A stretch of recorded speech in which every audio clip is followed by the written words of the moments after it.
રાજ્યમાં ફરી તાપમાનનો પારો ગગડ્યો છે। કંડલામાં સૌથી ઓછું 10.4 ડિગ્રી તાપમાન નોંધાયું છે। નલિયામાં 14.8 અને અમરેલીમાં 15.8 ડિગ્રી તાપમાન રહ્યું છે। રાજકોટમાં 16.2 અને વડોદરામાં 16.6 ડિગ્રી તાપમાન નોંધાયું છે।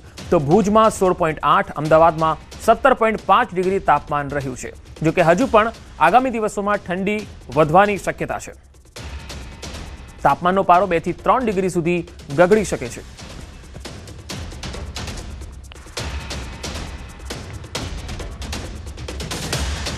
રાજ્યમાં ફરી તાપમાનનો પારો ગગડ્યો છે। નલિયામાં 14.8 અને અમરેલીમાં 15.8 ડિગ્રી તાપમાન નોંધાયું છે। વડોદરામાં 16 અને રાજકોટમાં પણ 16 ડિગ્રીની આસપાસ તાપમાન છે। સુરેન્દ્રનગરના પાટડીમાં બીએલઓને હાર્ટ એટેક આવ્યો। મોડી રાત્રે એસઆઈઆરની કામગીરી સમયે હાર્ટ એટેક આવ્યો। શિક્ષકને સારવાર માટે હોસ્પિટલમાં ખસેડાયા છે। હાલ શિક્ષકની તબિયત સ્થિર હોવાની માહિતી છે। ભોગ બનનાર બીએલઓની કામગીરી અન્યને સોંપવામાં આવી છે। તો સુરેન્દ્રનગરનો આ બનાવ જ્યાં બીએલઓને હાર્ટ એટેક આવ્યો। મોડી રાત્રે એસઆઈઆરની કામગીરી ચાલતી હતી। વધુ માહિતી મેળવીએ સુરેન્દ્રનગરથી સંવાદદાતા અક્ષય જોશી જોડાયા છે।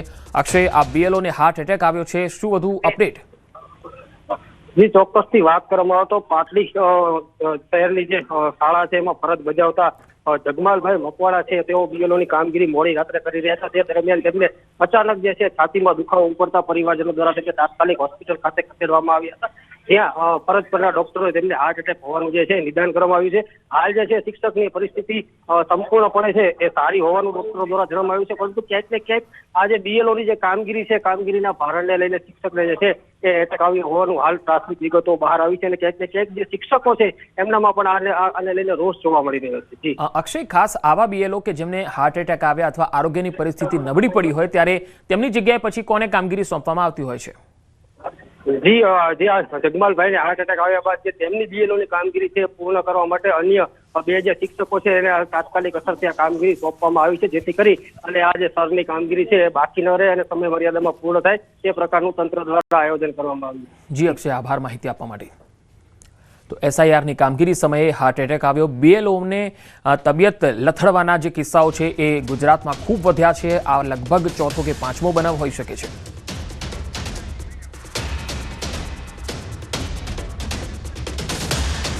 તો પાટડીમાં બીએલઓને હાર્ટ એટેક આવ્યો। આવા રાજ્યમાં અલગ અલગ જગ્યાએ બનાવો સામે આવી ચૂક્યા છે જેમાં હાર્ટ એટેક આવ્યો હોય અથવા તો લથડી હોય તબિયત અને તેના કારણે તેમને હેરાનગતિનો સામનો કરવાનો આવ્યો હોય। સુરતના કામરેજમાં દારૂબંધીના લીરે લીરા ઉડાવતો એક વિડીયો, જાહેરમાં ચાલતા દારૂના અડ્ડાનો આ વિડીયો છે જે વાયરલ થઈ રહ્યો છે। ખોલવાડમાં બુટલેગર ખુલ્લેઆમ દારૂનું વેચાણ કરી રહ્યો છે। દારૂની અલગ અલગ બ્રાન્ડ સાથે બિયરનું પણ વેચાણ થઈ રહ્યું છે। પોલીસની છત્રછાયામાં વેચાણ થતું હોવાનો આરોપ છે।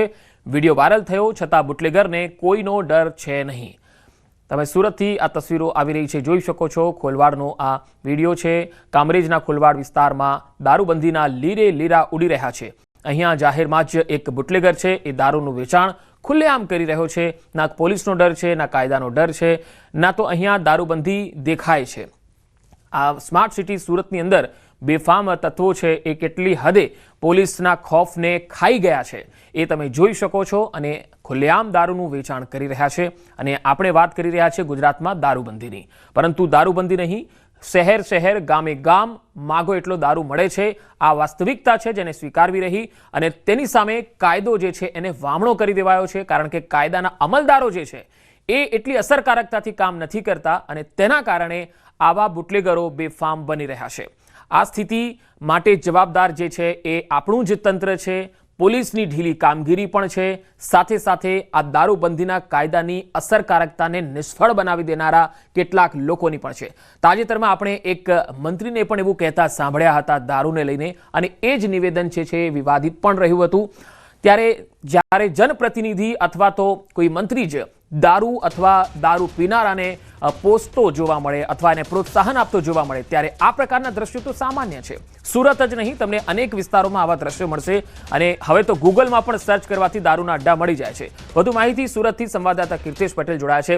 કીર્તેશ, આ જે બુટલેગર છે અને જે વિડીયો વાયરલ થયો છે ક્યારનો છે અને હાલ શું વધુ અપડેટ?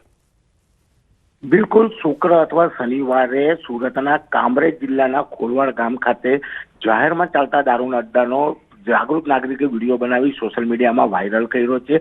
10 મિનિટ સુધી આ વ્યક્તિ ત્યાં જાય છે, વિડીયો બનાવે છે. ત્યાં બુટલેગર બેફામ રીતે દારૂ વેચે છે. હિંચકા પર બેસીને કહી શકાય કે દારૂ અને બિયર વેચતો હોય તેવા દ્રશ્યો સામે આવ્યા છે. જો કે વિડીયો વાયરલ થયા બાદ 2 દિવસ થઈ ગયા છે, પણ હજુ સુધી કોઈ કાર્યવાહી કરવામાં નથી આવી.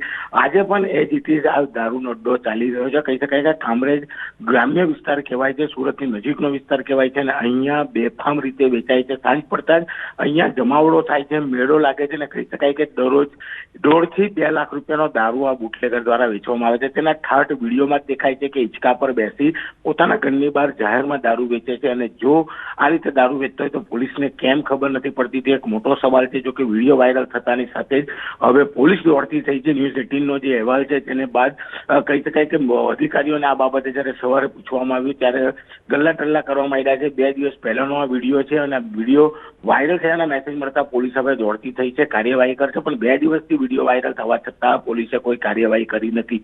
કહી શકાય કે કામરેજ ગ્રામ્ય વિસ્તારમાં આવે છે અને સૌથી મોટો બુટલેગર છે, કારણ કે મેં પહેલા જ કીધું એમ પોતાના ઘરના હિંચકા પર બેસી ઠાઠથી તે દરરોજ 1.5 થી 2 લાખ રૂપિયાનો દારૂ આ પ્રકારે વેચતો હોય છે તેવી વિગતો સામે આવી રહી છે. ખાસ કરીને ખોલવાડ ગામના લોકો આ વ્યક્તિથી ત્રાસી ગયા હતા, અને ખોલવાડ ગામના જ વ્યક્તિએ આ વિડીયો બનાવીને સોશિયલ મીડિયામાં વાયરલ કર્યો છે. જી કીર્તેશ, આભાર સમગ્ર માહિતી આપવા માટે. તો દારૂની અલગ અલગ બ્રાન્ડ સાથે અહીંયા બિયરનું વેચાણ થઈ રહ્યું છે. પોલીસે આ દ્રશ્યો જોઈ અને તેની સામે એક્શન લેવા જોઈએ.